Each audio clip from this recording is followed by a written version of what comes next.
ঘরে কি গরম পড়েছে।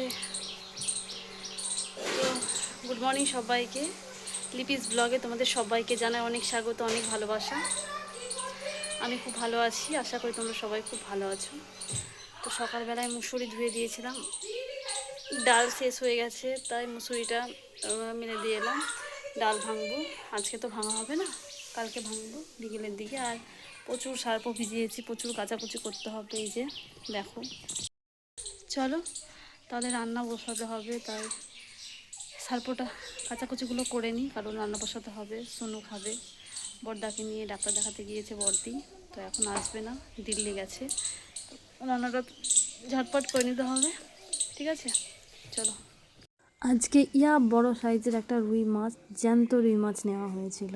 আর আমি এখন ভাবছি সবগুলো রান্না করব না কিছুটা ফ্রিজে রেখে দেবো, পরে দুদিন পর হবে বলে। তো অনেক কিছু ভাবনা চিন্তার পর সবগুলো রান্না করলাম না, যেহেতু অনেকই মাছ আছে। আর তোমাদের দাদাভাই যেহেতু আজকে নেই, কৃষ্ণনগরে গেছে, বাড়ি আসবে নাই বলেছে, আসলে তখন আলাদা ব্যাপার। এই যে আমাদের ডিও বাবু এখন একটু শুয়ে আছে। ডিওর কিন্তু পোজটা সবসময় এরকমই থাকে, বেশ ভালো লাগে আমাদের। আমি রান্না বসিয়ে দিয়েছি, আর সকালের দিকে কিছু খাইনি, তাই দেখলাম দুধও আছে, মিষ্টিও আছে, ঘরে চিড়েও আছে, তাই একটু চিড়ে খেয়ে নিলাম, আমার বেশ ভালো লাগে। আর অনেক দিন পর মুদিখানা দোকানে গিয়ে দেখলাম যে ঝিঙে বিক্রি হচ্ছে, তাই ঝিঙে পোস্ত খেতে খুব ইচ্ছে হলো। আমি ঝিঙে কিনেও নিলাম, আর যে বাড়িতে এসে রান্না বসিয়েও দিয়েছি। ফাইনালি আমার রান্না কমপ্লিট। এই যে মাছের ঝোল আর ঝিঙে পোস্ত, আর একটা রান্না হচ্ছে, সেটা হচ্ছে ভেন্ডি ভাজা। হ্যালো এভরিওয়ান, গুড ইভিনিং সবাইকে। কি গরম গো বাবারে। তো ছেলেকে বললাম একটু সন্ধ্যাটা দেখা, ও তো প্রদীপের প্রদীপ ধরাতে পারবে না, ও প্রদীপ নিয়ে যেতেও পারবে না, তাই বললাম একটা ধূপকাঠি দেখিয়ে দে, আজকে খুব গরম লাগছে, ভালো লাগবে না। তো তোমাদের দাদাভাই কৃষ্ণনগরে গেছে, বাড়ি আসছে, বলেছিল যে আসবো না।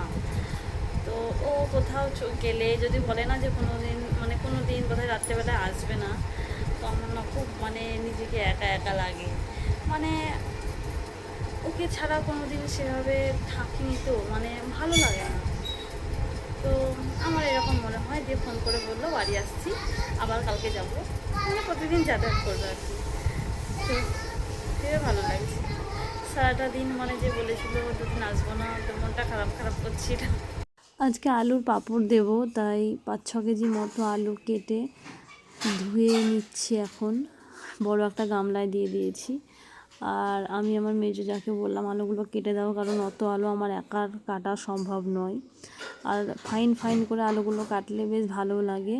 আর সকালের বেলায় উঠে আমি দেখছি মেঘের অবস্থা এইরকম, মনটা তো খারাপ হয়ে গেল। আর চিন্তা কী যে করবো, দুদিন এত রোদ উঠছিল, ভাবলাম আলুর পাঁপড় দেওয়াই হচ্ছে না, তাই কালকে 6 কেজি আলু কিনে এনে কেটে ধুয়ে রেখে দিয়েছি আজকে পাঁপড় দেবো বলে।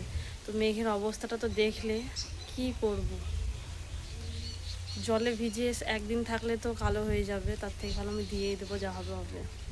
যদি ভগবান মুখ তুলে তাকায়, যদিও বা রোদ ওঠে, ঠিক আছে। তারপর মনে মনে ভাবলাম যা হবে হবে, চাটা তো আগে খেয়ে নিই। তো বাসি রুটি ছিল কালকেকার 3-4টে মতো। আমার কিন্তু বাসি রুটি থাকলে চা দিয়ে, বিশেষ করে দুধ চা দিয়ে খেতে কিন্তু বেশ ভালো লাগে, তাই আমি একটু দুধ চা করে নিলাম। আর 3-4টে রুটি খেয়ে নিয়েছি, কারণ খিদেও পেয়েছে, সকালের দিকে খুব খিদে পায়। তো মেঘের ওয়েদার তো ঠিক হচ্ছে না, তাও ভাবলাম যা হবে হবে, সবই আমার কপাল। ওই বলে আলুগুলো সেদ্ধ করতে বসাচ্ছি, আর সেদ্ধ করে আমি মেলে দেব। আর হাওয়া হচ্ছে প্রচণ্ড, এর আগে সেদ্ধ করলে হয়তো একটু ঝরঝরে হয়ে যেত। আর আমাদের ছাদের ফুল গাছগুলোতে দেখো কি সুন্দর ফুল ফুটেছে। এই গাছটায় পুরো হলুদ, আর একটা গাছে গোলাপি, আজকে গাছ ভরে ফুল ফুটেছে, খুব ভালো লাগছে, মিষ্টি মিষ্টি। এই ফুল দিয়ে একদিন ঠাকুরকে পুজো দেব, বেশ ভালো। এই যে চারি সাইডে শুধু বাগান, ফুল গাছ।